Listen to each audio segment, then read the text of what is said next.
26 जनवरी 2026। कर्तव्य पथ पर सब कुछ नॉर्मल लग रहा था। वही टैंक, वही मिसाइल्स, वही झांकियां। लेकिन ध्यान से देखो, भीड़ के बीच एक नया दस्ता चल रहा था। चेहरों पर काला नकाब, हाथों में नई राइफल्स, और नाम था भैरव। दुनिया को लगा ये सिर्फ एक नया यूनिफॉर्म है। लोगों ने ताली बजाई और भूल गए। लेकिन बीजिंग में बैठे जनरल्स नहीं भूले, क्योंकि वो जानते हैं जो हम नहीं जानते। ये परेड कोई शो नहीं था, ये एक सीधा सिग्नल था। भैरव कोई एक्सपेरिमेंट नहीं है, ये यूनिट आज बनी ही नहीं है। याद करो अप्रैल 2025, पहलगाम के घने जंगलों में क्या हुआ था? Operation Sindoor.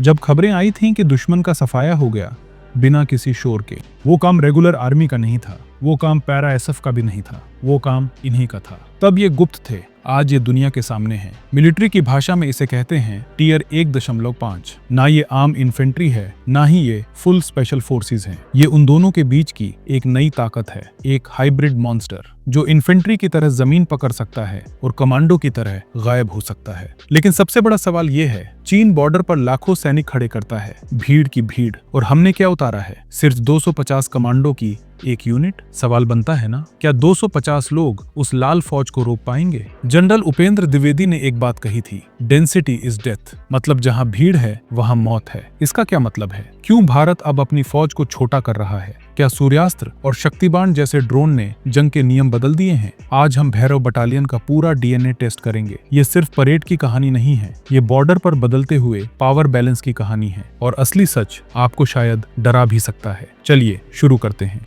Density is death. General Dwivedi की ये लाइन दिमाग में बिठा लो।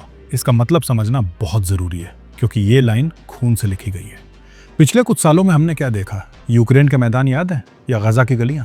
वहां एक चीज साफ हो गई, अगर आप भीड़ में हो तो आप टारगेट हो। पहले सोचा जाता था जितने ज्यादा टैंक उतनी ताकत, जितने ज्यादा सैनिक उतनी सेफ्टी। वो मास मैन पावर का दौर था। लेकिन आज 500 रुपए का एफपीवी ड्रोन 50 करोड़ के टैंक को उड़ा देता है। एक बड़ी बटालियन जिसमें 800 या 900 जवान एक साथ चल रहे हों, वो आज के जमाने में ताकत नहीं है, वो एक सिटिंग डक है। Easy target. ऊपर से ड्रोन देख रहा है, सैटेलाइट देख रहा है। बड़ी फौज को छुपाना नामुमकिन है, इसलिए भैरव का जन्म हुआ। इंडियन आर्मी ने कहा बस बहुत हो गया। भैरव बटालियन में सिर्फ 250 लोग हैं, 800 नहीं, सिर्फ 250। क्यों? क्योंकि 250 लोगों को पहाड़ों में गायब करना आसान है, इनका हीट सिग्नेचर कम होता है, थर्मल कैमरा में पकड़ना मुश्किल होता है। ये वॉल ऑफ मेन यानी इंसानी दीवार बनकर नहीं लड़ते, ये एक जाल की तरह फैलते हैं, डिस्पर्स्ड, अलग अलग। अगर दुश्मन एक पर हमला करेगा तो बाकी 4 उसे घेर लेंगे। नुकसान कम, असर ज्यादा। लेकिन बात सिर्फ छुपने की नहीं है, बात है रफ्तार की, स्पीड की। सोचो बॉर्डर पर कुछ गड़बड़ हुई, एक नॉर्मल इन्फेंट्री यूनिट को मूव करने में कितना वक्त लगता है? ट्रक्स चाहिए, हजारों किलो का राशन चाहिए, पहाड़ों में सांस लेने के लिए एक्लिमेटाइजेशन चाहिए, हफ्ते लग जाते हैं पोजीशन लेने में। तब तक दुश्मन अपना काम कर चुका होता है। लेकिन भैरव ये लाइट हैं, इन्हें ट्रक नहीं चाहिए। हेलीकॉप्टर आया, ड्रॉप किया, काम शुरू। सुबह ऑर्डर मिला, दोपहर तक दुश्मन की गर्दन पर। घंटों में डिप्लॉयमेंट, दिनों में नहीं। लेकिन अब आपके दिमाग में एक सवाल आ रहा होगा, और आना भी चाहिए। अगर लोग कम हैं, सिर्फ 250 हैं, तो क्या इनकी मारने की ताकत भी कम नहीं होगी? छोटी टीम मतलब कम फायर पावर, राइट? गलत, बिल्कुल गलत। यहीं पर भारत ने अपना असली पत्ता खेला है। एक ऐसी टेक्नोलॉजी जो इन 250 लोगों को पूरी ब्रिगेड के बराबर बना देती है। कैसे? जवाब सिंपल है, फायर पावर अब मैन पावर का मोहताज नहीं है। पुराने जमाने में क्या होता था? अगर बॉर्डर पर किसी लेफ्टिनेंट को दुश्मन का बंकर दिख जाता तो वो खुद कुछ नहीं कर सकता था। वो रेडियो उठाता, कंपनी कमांडर को बोलता, वो बटालियन को बोलता, बटालियन फिर आर्टिलरी से कोऑर्डिनेट करती। इस पूरे प्रोसेस में 10 से 15 मिनट लग जाते थे, और जंग में 15 मिनट का मतलब है दुश्मन चाय पीकर निकल गया। लेकिन भैरव बटालियन इस चेन को तोड़ देती है। इनके पास है सूर्यास्त्र, ये नाम याद रखना। ये नए लाइट वेट रॉकेट सिस्टम्स हैं जो पहले सिर्फ बड़ी आर्टिलरी यूनिट्स के पास होते थे। अब ये सीधा इन 250 कमांडोज के पास हैं। मतलब समझ रहे हो? अब इन्हें परमिशन मांगने की जरूरत नहीं है, इन्हें किसी बड़े ऑफिसर का वेट नहीं करना। अगर दुश्मन दिखा तो सीधा बटन दबाया और खेल खत्म। लेकिन मारने के लिए देखना जरूरी है। यहाँ आते हैं शक्तिबाण और जोल्ट ड्रोन। ये ड्रोन डिवीजन हेडक्वार्टर से नहीं उड़ते, ये भैरव के जवान अपनी पीठ पर लेकर चलते हैं। ये एक किल वेब बनाते हैं। जैसे ही ड्रोन ने दुश्मन को स्पॉट किया, वही कोऑर्डिनेट्स सीधा सूर्यास्त्र को मिलते हैं। इसे कहते हैं सेंसर टू शूटर लूप को छोटा करना। दिखा और खत्म, सेकंड्स में, मिनट्स में नहीं। इस थ्योरी को मिलिट्री एक्सपर्ट्स कहते हैं लेथैलिटी इन्वर्जन, मतलब आदमी कम पर तबाही ज्यादा। पहले 100 लोग मिलकर जितनी गोली चलाते थे, आज 10 लोग मिलकर उससे ज्यादा बारूद बरसा सकते हैं। टेक्नोलॉजी ने हर जवान को एक चलता फिरता टैंक बना दिया है। लेकिन एक सेकंड रुको, टेक्नोलॉजी अच्छी है, ड्रोन शानदार हैं, पर मशीन तो मशीन होती है ना। बैटरियां खत्म होती हैं, जीपीएस जैम हो सकता है, ठंड में इलेक्ट्रॉनिक्स फेल हो जाते हैं, तब क्या होगा? जब सारी स्क्रीन काली पड़ जाएगी, तब सिर्फ एक चीज बचती है, वो इंसान जो उस मशीन को चला रहा है। और भैरव में जो लोग भर्ती किए गए हैं, वो कोई आम इंसान नहीं है। उनके पास एक ऐसा नेचुरल गॉड गिफ्ट है जो चीन की टेक्नोलॉजी खरीद ही नहीं सकती। वो क्या है? जब तापमान -40 डिग्री गिर जाता है और हवा में ऑक्सीजन आधी रह जाती है, तब माइक्रोचिप काम नहीं आती, तब फेफड़े काम आते हैं, लंग्स। चीन की सबसे बड़ी कमजोरी यही है। उनके सोल्जर्स कहाँ से आते हैं? ज्यादातर प्लेन्स से, शहरों से। जब वो हिमालय पर आते हैं तो उनका शरीर जवाब दे जाता है। उन्हें एक्लिमेटाइज होने में, यानी मौसम की आदत डालने में हफ्ते लग जाते हैं। ऑक्सीजन सिलेंडर के बिना वो लड़ना तो दूर, ठीक से चल भी नहीं सकते। लेकिन भैरव बटालियन में हमने किसे चुना है? हमने चुना है सन्स ऑफ द सॉइल को, धरती के बेटों को। लद्दाख के पहाड़, अरुणाचल की घाटियां, कश्मीर के गांव। भैरव के ज्यादातर कमांडोज वहीं के लोकल्स हैं। ये वो लड़के हैं जो बचपन से 12,000 फीट की ऊंचाई पर फुटबॉल खेलते हैं। इनके खून में हीमोग्लोबिन का लेवल नेचुरली हाई होता है। जहां दुश्मन का सैनिक सांस लेने के लिए तड़पता है, वहां भैरव का कमांडो बिना थके पहाड़ चढ़ जाता है। ये जेनेटिक एडवांटेज है, इसे फैक्ट्री में नहीं बनाया जा सकता। और बात सिर्फ ताकत की नहीं है, बात इंफॉर्मेशन की भी है।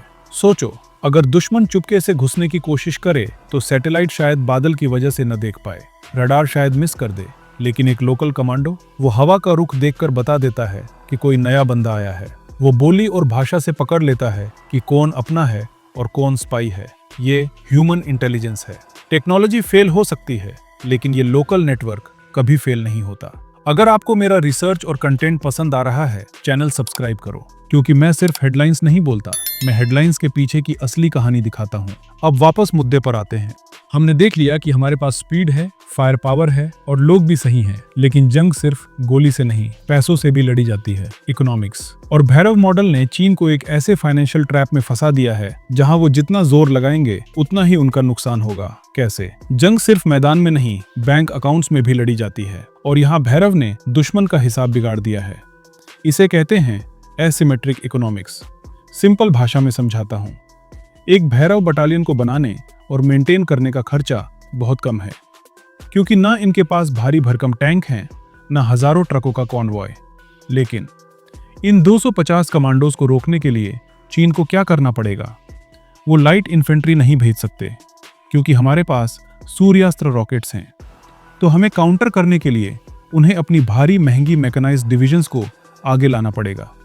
उन्हें करोड़ों के टैंक पहाड़ों पर चढ़ाने होंगे। फ्यूल का खर्चा, मेंटेनेंस का खर्चा, लॉजिस्टिक्स का बोझ।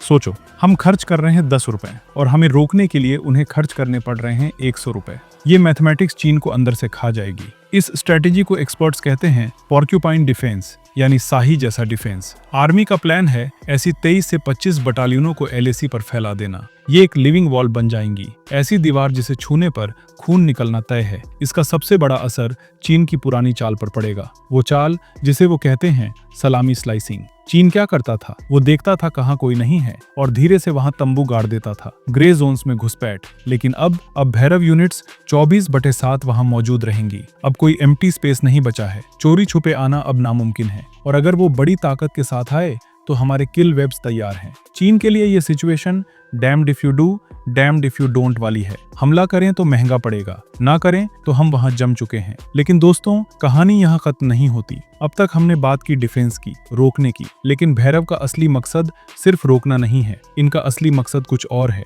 कुछ ऐसा जो इंडियन आर्मी ने आज तक खुलकर नहीं कहा, लेकिन जो अब होने वाला है। वो बॉर्डर का नक्शा हमेशा के लिए बदल देगा। हम होल्डिंग से हंटिंग की तरफ जा रहे हैं। ये क्या नई पॉलिसी है? अब तक भारत की बॉर्डर पॉलिसी एक शब्द पर टिकी थी, रिएक्शन। मतलब पहले दुश्मन आएगा, पहले वो हमला करेगा, फिर हम जवाब देंगे। हम हमेशा डिफेंसिव मोड में थे, हम सिर्फ अपनी जमीन होल्ड कर रहे थे। लेकिन भैरव बटालियन का आना इस पुरानी किताब को फाड़कर फेंकने जैसा है। अब नया मंत्र है ऑफेंसिव डिफेंस, मतलब हम दुश्मन के आने का इंतजार नहीं करेंगे, हम पहले से वहां खड़े होंगे जहां उन्हें आना है। भैरव यूनिट्स को डिजाइन ही ऐसे किया गया है कि ये फर्स्ट रिस्पॉन्डर्स बनेंगी। कल को अगर गलवान जैसा कोई फेस ऑफ होता है तो वहां साधारण इन्फेंट्री धक्का मुक्की करने नहीं जाएगी, वहां भैरव के कमांडोज खड़े होंगे। और ये बात दुश्मन के दिमाग में एक साइकोलॉजिकल डर पैदा करती है। इसे कहते हैं स्ट्रेटेजिक एम्बिग्यूटी। चीन को पता है कि नॉर्मल इन्फेंट्री बॉर्डर क्रॉस नहीं करेगी, लेकिन भैरव ये लाइट हैं, ये कमांडो हैं। क्या ये सिर्फ बॉर्डर गार्ड करने आए हैं या ये बॉर्डर के उस पार जाकर